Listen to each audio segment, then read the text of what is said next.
Hello बच्चों, दिया गया प्रश्न इस प्रकार से है।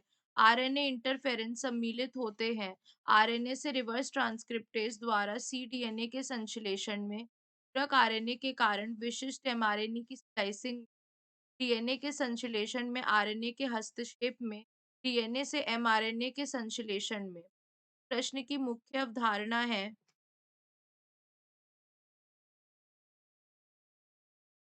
अवधारणा है आरएनए इंटरफेरेंस।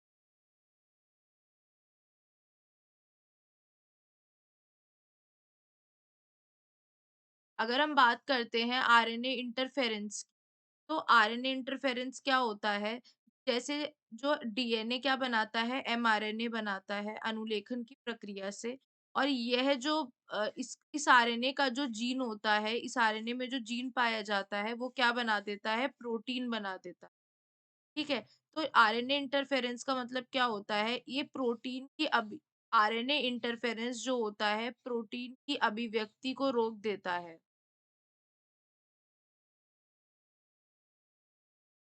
अभिव्यक्ति को रोक देता है।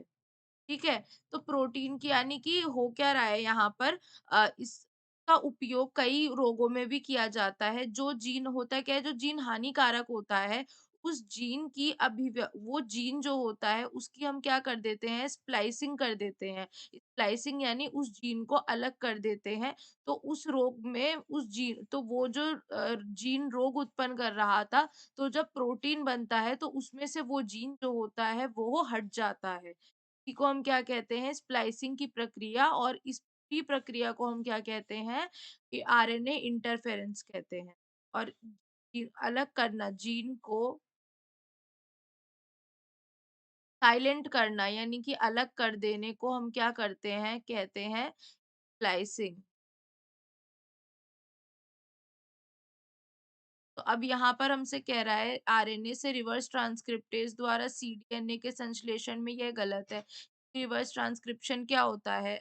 आरएनए से डीएनए का बनना।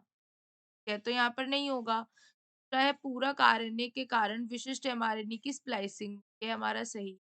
डीएनए के संश्लेषण में आरएनए, क्योंकि डीएनए नहीं बन रहा है, प्रोटीन की बात हो रही।